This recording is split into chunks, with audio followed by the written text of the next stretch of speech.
Durant l'été 1970, sous le soleil brûlant du Mexique, l'équipe nationale brésilienne a enflammé les cœurs du monde entier, signant un parcours inoubliable lors de la Coupe du Monde, premier tournoi télévisé en couleur. Il a sublimé les maillots jaunes et bleus de la Séleção plus éclatant que jamais. Composée d'une génération de joueurs talentueux surnommés la Belle Équipe, elle a déployé un style de jeu flamboyant et artistique transformant le football en un véritable art et redéfinissant à la perfection le concept de Jogo Bonito, beau football. Non seulement ils ont remporté la Coupe Jules Rimet, mais ils sont aussi entrés dans la légende. Derrière ces moments de gloire se cachaient des joueurs au destin bien différent. Plus de 50 ans ont passé, et le temps a laissé des traces diverses sur leur vie. Certains sont devenus rois, d'autres médecins. Certains se sont retirés du monde, et d'autres encore ont vu leur parcours brutalement interrompu par une tragédie. Revenons sur les hauts et les bas de ces joueurs qui ont incarné l'âme de cette génération dorée. Pelé Edson, Arantes do Nascimento à 29 ans, endosse le rôle d'attaquant et de milieu offensif au sein de l'équipe brésilienne de 1960. Après le traumatisme de la Coupe du Monde, 1966. Il revint avec la maturité, le courage et l'influence d'un véritable maître. Il ne courait plus autant qu'à ses débuts, mais chaque touche de balle créait des occasions franches. Chaque passe était décisive. Avec 4 buts et une série de passes décisives, notamment cette passe lumineuse pour Carlos Alberto en finale, Pelé s'imposa comme l'âme le plus grand chef d'orchestre du Brésil de 1970, intelligent, raffiné et d'une classe supérieure. Loin des projecteurs mexicains, la carrière et la vie de Pelé ont continué d'être marquées par des événements internationaux. Il n'a pas seulement joué au football, il l'a exporté vers de nouveaux horizons. Son arrivée au New York Cosmos dans les années 1970 a semé les graines d'une véritable passion pour le football aux États-Unis. Après sa retraite, le roi du football est devenu ambassadeur de bonne volonté, ministre des Sports brésiliens et l'égérie de nombreuses marques. Il a vécu sous les feux de la rampe, s'investissant dans des activités sociales et veillant à préserver son héritage. Malgré plusieurs mariages et des épreuves liées à sa santé et à sa famille, il a toujours conservé son sourire radieux, symbole de la joie du football. Ce qui mérite réflexion, c'est la similitude entre Pelé sur le terrain et Pelé en dehors. Sur le terrain, il était au centre de toutes les actions. En dehors, il était au centre de l'attention mondiale. Il était né pour être une star éternelle, un homme qui portait sur ses épaules les espoirs de toute une nation. Cependant, le parcours d'un roi a aussi une fin. Après de longues années de lutte contre le cancer, le 29 décembre 2022, Pelé, le roi du football, s'est éteint à l'âge de 82 ans. Sa disparition a bouleversé le monde entier, mais son héritage est immortel. Il n'était pas seulement un joueur, il était le football incarné. Carlos Alberto Torres, latéral droit et capitaine du Brésil. En 1970, est devenu à 25 ans un symbole de défense, exemplaire et magistral. Si Pelé était l'âme de l'équipe, Carlos Alberto en était le cœur et la voix qui inspirait confiance, jouant toujours avec sérénité et assurance. Solide en défense, il n'hésitait pas non plus à se projeter vers l'avant comme un véritable ailier. Le moment qui a immortalisé son nom fut son tir foudroyant contre l'Italie en finale, considéré comme le plus beau but de l'histoire de la Coupe du Monde. La parfaite illustration du jeu collectif légendaire du Brésil de 1970. Après son apogée en 1970, Carlos Alberto continua de briller avec Santos, puis retrouva Pelé au New York Cosmos retraité. Du football, il se tourna vers l'entraînement et connut un certain succès, menant Flamengo au titre de champion d'Espagne. Il devint également un commentateur avisé, réputé pour son franc-parler et son tempérament direct à l'image de son jeu. Sur le terrain, sa vie resta intimement liée au football, jusqu'à son dernier souffle, faisant de lui un guide spirituel pour les jeunes générations. l'image du capita sur le terrain ceste imposée à lui de façon singulière. Il a toujours été un meneur, un homme qui osait parler, agir et exiger la perfection. Cependant, ce cœur vaillant ceste arrêté de battre trop brutalement. Le 25 octobre 2016, Carlos Alberto est décédé d'une crise cardiaque à l'âge de 72 ans. Le grand capitaine nous a quittés, mais l'image de lui embrassant le trophée de la déesse d'or restera à jamais un symbole de victoire. Jairzinho, Jair Ventura. Filho à 25 ans, était un symbole de puissance et d'explosivité au sein de l'équipe brésilienne lors de la Coupe du Monde 1970. Surnommé la Tempête, il a établi un record sans précédent en marquant dans tous les matchs disputés par le Brésil avec un total de 7 buts en 6 rencontres, doté d'une vitesse fulgurante et d'une force physique hors du commun. Jairzinho était-elle un char d'assaut déferlant sur l'aile droite, exerçant une pression constante et semant la terreur dans toutes les défenses adverses. Après ce tournoi mémorable, Jairzinho a poursuivi son parcours dans de nombreux clubs en France, au Venezuela et en Bolivie. Après sa retraite, sa contribution a été encore plus précieuse que ses buts cestes grâce à son œil de lynx que le jeune Ronaldo, surnommé l'Alien, a été repéré. À l'âge de 14 ans, ouvrant ainsi une nouvelle ère pour le football brésilien. Aujourd'hui, la vie de Jairzinho est plutôt paisible comparée à celle de ses coéquipiers. Il se consacre à la formation des jeunes et participe parfois à des commémorations entre le terrain et la vie. Jairzinho incarne une transition fascinante. Sur le terrain, il est féroce et bruyant comme une tempête, mais en dehors, ceste un mentor discret qui nourrit avec soin l'avenir de ses joueurs. Aujourd'hui, à 70 ans, Jairzinho est toujours vivant et en bonne santé et continue d'être un témoin vivant, un monument qui raconte des histoires héroïques du passé à la jeune génération. Tostão.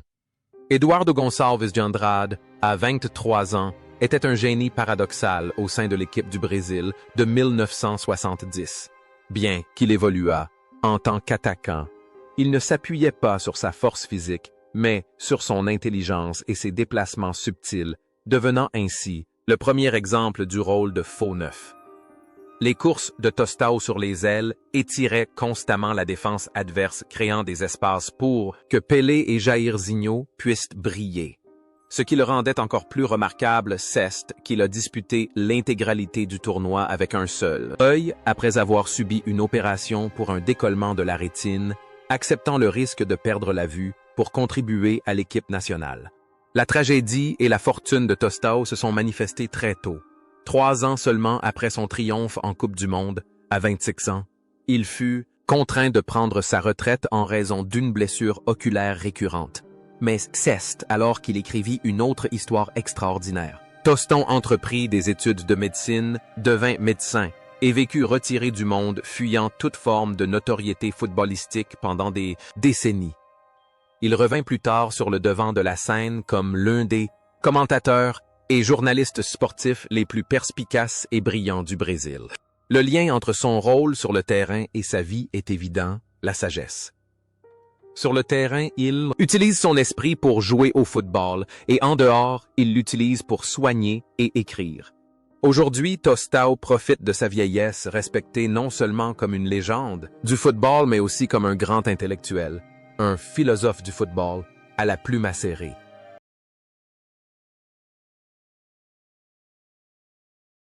Hercules Brito, Ruas. 31 était un défenseur central solide, considéré comme le pilier de la Coupe du Monde. 1970. Au Brésil, doté d'un style de jeu puissant et physique, Brito assumait les tâches ardues et agressives indispensables pour contenir l'adversaire, au sein d'une équipe regorgeant de talent. C'était lui qui accomplissait le travail, ingrat mais essentiel, permettant ainsi à ses coéquipiers de briller sur le terrain. Après sa retraite, Brito se retira dans une vie plutôt privée. Il participa peu aux médias et aux entraînements, de haut niveau préférant mener une vie simple à Rio de Janeiro. Satisfait de sa carrière, il apparaissait rarement en public. Sa dureté et son sang-froid sur le terrain semblent refléter sa façon de gérer la célébrité, la laisser derrière lui de manière décisive pour trouver la paix. Brito vit encore aujourd'hui une vieillesse paisible, étant l'un des derniers témoins vivants de l'ancienne ligne de défense en acier.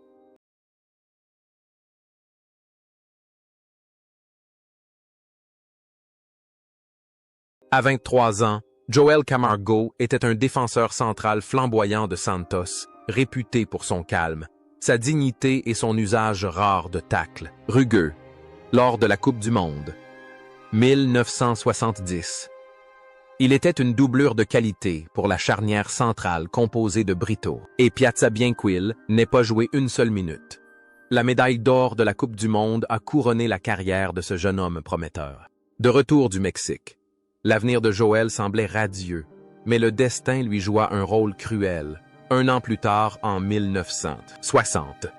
Et 11, un grave accident de voiture survint alors qu'il était au volant. Sur le coup, il survécut, mais 2 femmes qui l'accompagnaient périrent et il en garda des séquelles physiques et psychologiques permanentes. Sa carrière pourtant florissante se fondra, rongée par la culpabilité et la douleur. Joel sombra dans l'alcoolisme et la toxicomanie, vendant peu à peu ses précieux souvenirs et vivant dans la solitude et la misère. La vie glamour et élégante sur le terrain contraste fortement avec la vie misérable et tragique au volant. Une seule erreur, un seul moment fatidique peut briser une vie. Et puis ce douloureux parcours prit fin. Le 23 mai 2014, quelques semaines seulement avant le retour de la Coupe du Monde, au Brésil, Joel Camargo s'éteignit des suites d'une insuffisance rénale à l'âge de 67 ans. Il s'éteignit paisiblement contrastant, fortement avec les acclamations retentissantes du Stade Azteca cette année-là, laissant une triste trace dans l'épopée de 1970. Roberto Miranda. Roberto Lopes de Miranda, à 26 ans, était l'attaquant vedette des qualifications, inscrivant le but décisif qui permit au Brésil de se qualifier pour la Coupe du Monde 1970. Cependant, à l'aube du tournoi, le sélectionneur Zagallo prit une décision tactique audacieuse, sacrifier un attaquant de pointe comme Roberto au profit de Tosto, un faux neuf, afin d'optimiser l'espace pour Pelé au Mexique. Roberto disputa 2 matchs jouant un rôle stratégique précieux, tel un ouragan de puissance physique, surgissant lorsque l'adversaire était fatigué. Héros, discret, il accepta de se mettre en retrait pour le bien commun, sans jamais se plaindre. La carrière de Roberto était indissociable de son surnom Vendaval, la tempête à Botafogo. Idole de l'équipe aux rayures noires et blanches, il était célèbre pour ses frappes puissantes de loin et ses courses intrépides. Après le triomphe en Coupe du Monde, Roberto a continué à évoluer au plus haut niveau pendant quelques années avant de rejoindre Corinthians et des clubs de moindre envergure. À l'opposé du tumulte du monde, du football, Roberto a choisi une retraite paisible. Il a travaillé pour le gouvernement sur des projets sociaux, aidant les toxicomanes à se réinsérer dans la société. Un travail qui exigeait une grande patience et beaucoup de compassion. Il existe un contraste saisissant entre Roberto sur le terrain et en dehors. Sur le terrain, il est la tempête qui anéantit la défense adverse par sa force, mais en dehors du terrain, il est une brise réconfortante, pansant les plaies émotionnelles des plus démunis. Aujourd'hui, Roberto Miranda mène une vie paisible loin des projecteurs. Il reste vénéré par les supporters de Botafogo comme une légende vivante, un symbole du sacrifice immense de la génération dorée.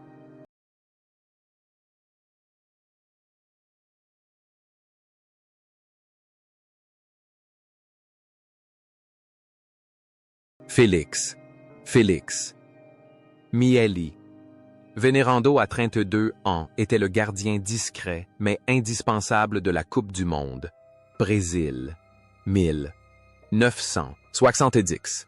Souvent sous-estimé au sein d'une équipe regorgeant de stars offensives, Félix, avec son physique longiligne et ses réflexes fulgurants, réalisait des arrêts exceptionnels, notamment celui qui repoussait la tête de l'Angleterre. Maintenant, ainsi le moral des troupes.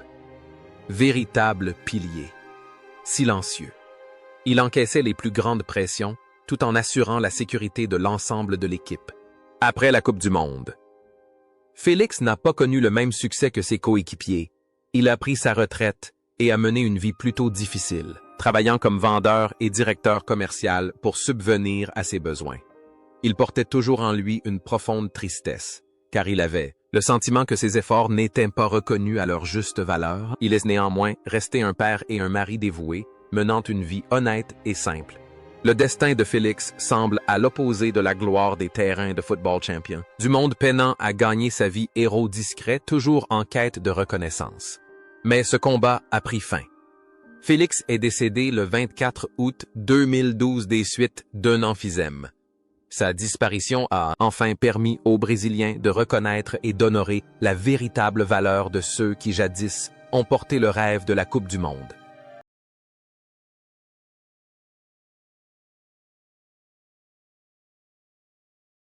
Edu, Jonas.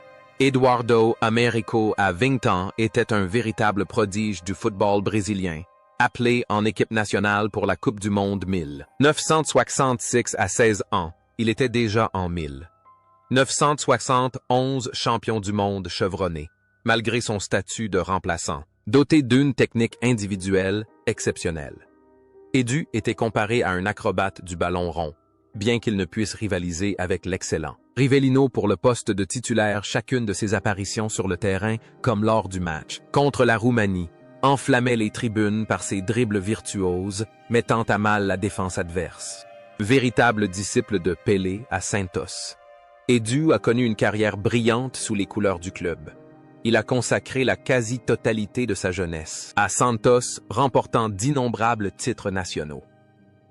Après avoir raccroché ses crampons, Edu est resté fidèle au ballon. Il a ouvert des écoles de football, organisé des stages d'été internationaux et transmis l'esprit du Jogo Bonito aux enfants du monde entier.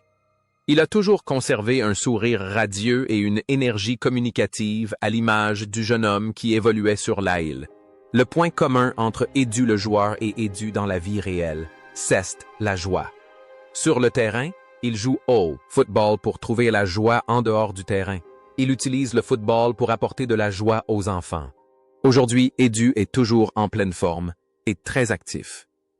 Il participe régulièrement à des matchs de charité avec l'équipe brésilienne des vétérans et ses jambes de rêve semblent infatigables.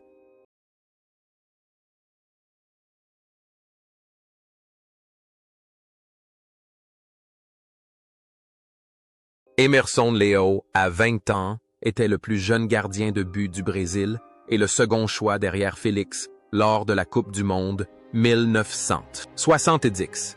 Bien qu'il n'ait pas joué une seule minute au Mexique, s'entraîner avec les légendes a contribué à faire de lui l'un des plus grands gardiens de l'histoire du Brésil. Leão était connu pour son style de tacle, intrépide, ses réflexes félins et son tempérament fougueux, allié à une discipline de fer. Après avoir remporté la Coupe du Monde, Leão est devenu le gardien numéro 1 du Brésil lors des Coupes du Monde de 1974 et 1978. Il est entré dans la légende à Palmeiras, mais son plus grand héritage réside dans sa carrière. D'entraîneur, il a dirigé Santos São Paulo et l'équipe nationale brésilienne. Son style d'entraînement était extrêmement rigoureux, strict, et n'hésitait pas à s'opposer aux stars. C'était un homme qui exigeait la perfection et un professionnalisme absolu parfois à l'extrême.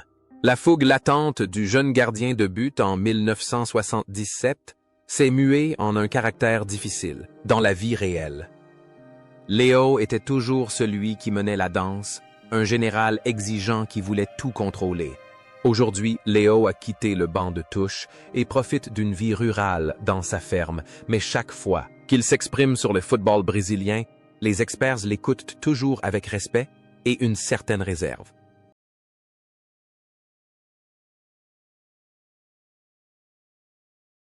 Paulo César Caju, à 20 ans, était un atout stratégique pour le Brésil. En 1970, capable d'évoluer à n'importe quel poste. En attaque, doté d'une technique superbe et d'un style de jeu improvisé, parfois exubérant. Il insufflait un vent de fraîcheur et de dynamisme à l'équipe à chacune de ses entrées en jeu.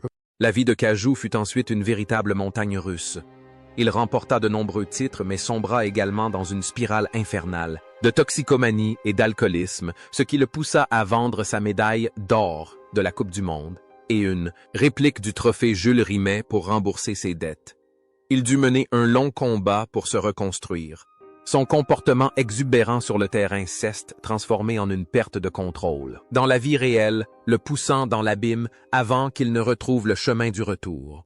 Aujourd'hui, après avoir réussi à vaincre sa dépendance, Paulo César est devenu commentateur et modèle pour les jeunes, menant une vie plus paisible et ayant trouvé la sérénité. Zé Maria José. Maria Rodrigues Alves, âgée de 21 ans, participe à la Coupe du Monde 1970 comme doublure du capitaine. Carlos Alberto doté d'une physique imposante et d'une présence remarquable. Il est surnommé Super Z, bien qu'il n'ait guère eu l'occasion de démontrer son talent lors de ce tournoi éclipsé par le capitaine Zé Maria, ne se décourage pas et considère cette expérience comme un précieux enseignement pour progresser. La carrière de Zé Maria était indissociable de son passage aux Corinthiens, où il devint un symbole de loyauté et d'un esprit combatif infatigable, figure emblématique du mouvement Démocratie corinthienne.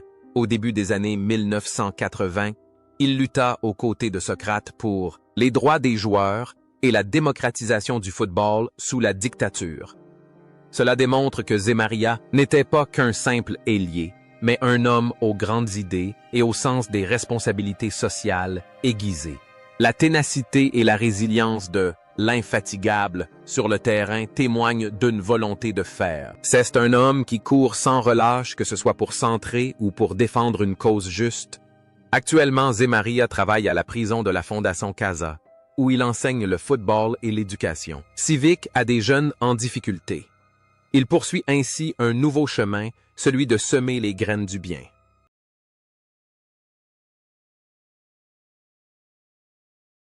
En 1970 à 25 ans, Everaldo Marques da Silva était un latéral gauche solide et fiable pour le Brésil, équilibrant parfaitement le jeu offensif de Carlos Alberto sur le flanc opposé.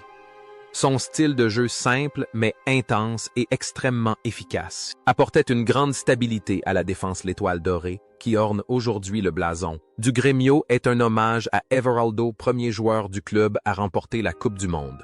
Everaldo était au sommet de sa carrière, considéré comme le meilleur latéral gauche du Brésil à l'époque, et avait entamé sa carrière politique pour tenter d'aider la communauté défavorisée où il était né. Son avenir semblait prometteur tant sur le plan sportif que social. La solidité sur le terrain promet une vie solide. Cependant, la tragédie frappa de façon brutale. Le 27 octobre 1974, dans un terrible accident de voiture, Everaldo périt sur le coup, ainsi que sa femme et sa fille. Il s'éteignit à l'âge de 30 ans, laissant derrière lui un profond choc. La star s'éteignit en pleine gloire, laissant une douleur inconsolable dans le cœur des supporters de Grêmio et des Brésiliens. Ado Eduardo Roberto Stingen, âgé de 23 ans, était le troisième gardien de but de l'équipe brésilienne lors de la Coupe du Monde 1970. Ce jeune homme de Corinthians au visage séduisant et au style de jeu moderne fut sélectionné en sélection, une reconnaissance importante de son talent, bien qu'il n'ait joué qu'un temps que remplaçant. L'expérience acquise lors de ce voyage historique fut inestimable pour sa carrière après la Coupe du Monde. Ado a continué d'être un gardien fiable pour les Corinthians pendant plusieurs années. Cependant, des blessures au poignet et à l'épaule n'ont pas duré aussi longtemps que prévu. Il a pris sa retraite assez tôt et s'est tourné vers les affaires et l'éducation. Ado a ouvert des écoles de football à São Paulo axées sur l'apprentissage de valeurs essentielles par le sport. Il a choisi une vie privée, loin des controverses du monde du football. Le sang-froid d'un gardien de but a permis à Ado d'aborder sereinement sa reconversion après le football. Il n'a pas laissé la gloire passer l'aveugler, mais sain est servi comme d'un tremplin pour bâtir son avenir. Aujourd'hui, Ado mène une vie confortable et heureuse auprès de sa famille. Il est la preuve que la gloire, en Coupe du Monde n'est peut-être qu'un chapitre, mais qu'elles ne constituent pas l'intégralité de l'histoire de la vie.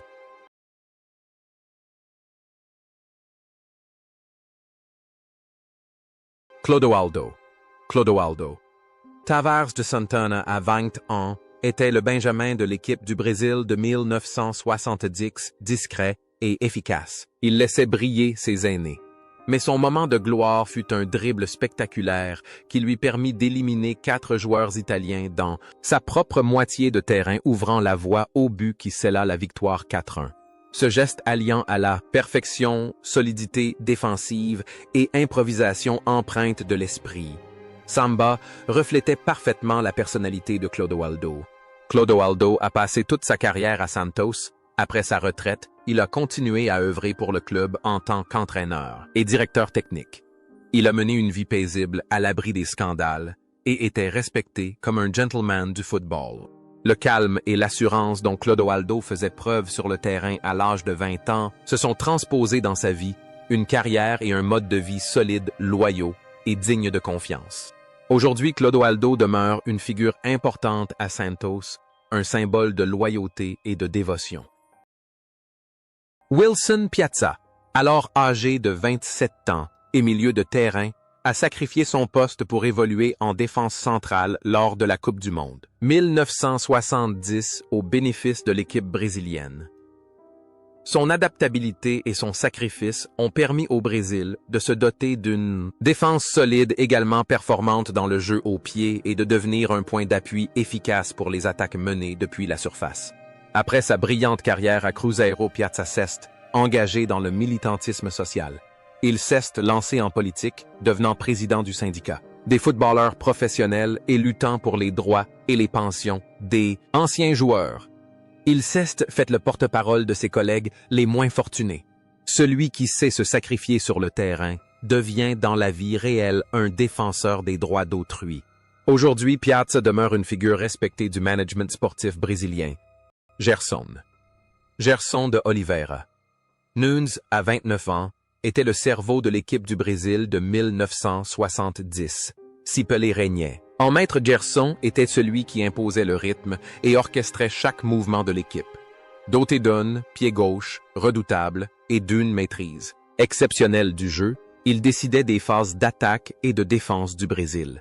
Son but en finale qui porta le score à 2-1 fut le tournant décisif, une frappe lointaine, froide et d'une précision chirurgicale qui illustra son influence cruciale sur le jeu de l'équipe.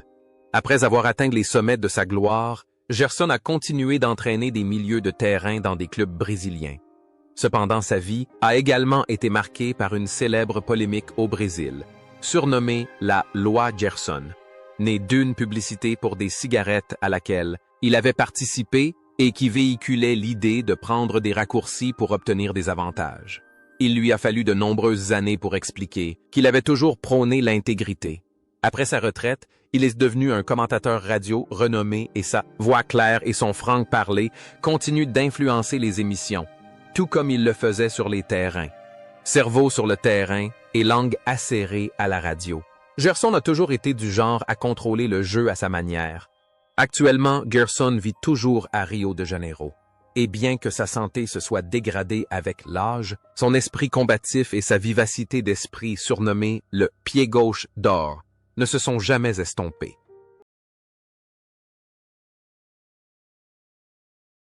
José de Anchieta Fontana, alors âgé de 29 ans, était défenseur central remplaçant dans l'équipe du Brésil de 1970. Réputé pour son style de jeu puissant et intraitable, ainsi que pour son audace dans les tacles, il n'a disputé qu'un seul match, mais il fut un membre important de la formation brésilienne contribuant à sa stabilité et à son équilibre. Après sa retraite, Fontana a vécu une vie paisible avec sa famille. Il a continué à se passionner pour le sport en participant à des matchs amicaux amateurs. Mais le destin s'acharna sur ce défenseur inébranlable.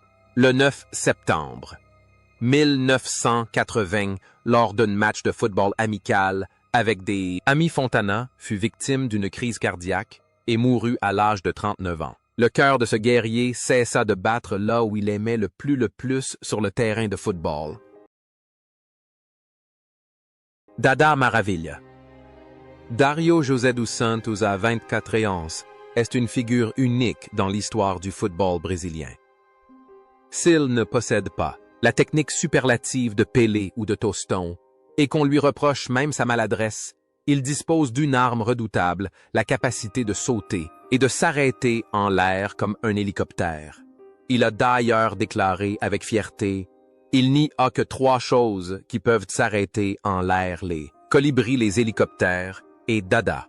Lors de la Coupe du Monde, 1970, Dada n'a pas joué une seule minute, mais sa présence a insufflé une énergie positive inépuisable grâce à sa personnalité humoristique et optimiste. Après le tournoi, Dada est devenu un buteur légendaire de l'Atlético Mineiro et du football brésilien en général, inscrivant plus de 900 buts au cours de sa carrière. Il était connu pour ses déclarations provocatrices, ses célébrations excentriques et son assurance charmante. Après sa retraite, Dada a mis son éloquence au service de la télévision et est devenu une personnalité très demandée, transformant sa vie en un véritable spectacle où il était un acteur principal adoré. L'image d'un Dada flottant et bruyant sur le terrain lui scie à merveille. Il mène une vie libre et brillante et sait toujours comment faire parler de lui. Aujourd'hui, Dada Maravilha reste un visage familier de la télévision brésilienne, un vieil homme jovial qui raconte ses exploits glorieux, parfois exagérés avec un rire sonore.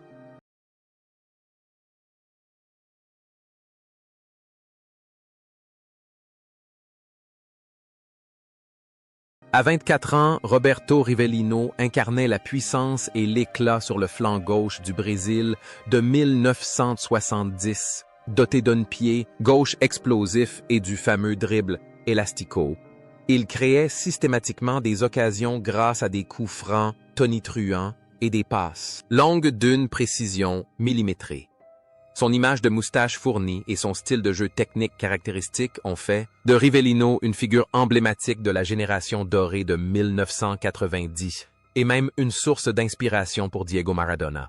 La carrière de Rivellino continua de s'épanouir après 1970, d'abord à Corinthians, puis à Fluminense avant de s'installer en Arabie Saoudite pour sa retraite, où il fut considéré comme une légende du football. Après avoir raccroché ses crampons, il devint un commentateur sportif très apprécié à la télévision brésilienne. Sa vie fut toujours empreinte de joie et de respect de la part de ses collègues. Gardien du concept de beau football, il critiquait sans cesse les styles de jeu pragmatiques et violents. L'image d'un artiste romantique sur le terrain coïncide parfaitement avec celle d'un Rivellino galant, élégant et passionné dans l'art du football au quotidien. Aujourd'hui, Rivellino est toujours vivant et en pleine forme. Il apparaît régulièrement à la télévision et son élastico reste la première leçon pour tout enfant brésilien qui veut jouer au football.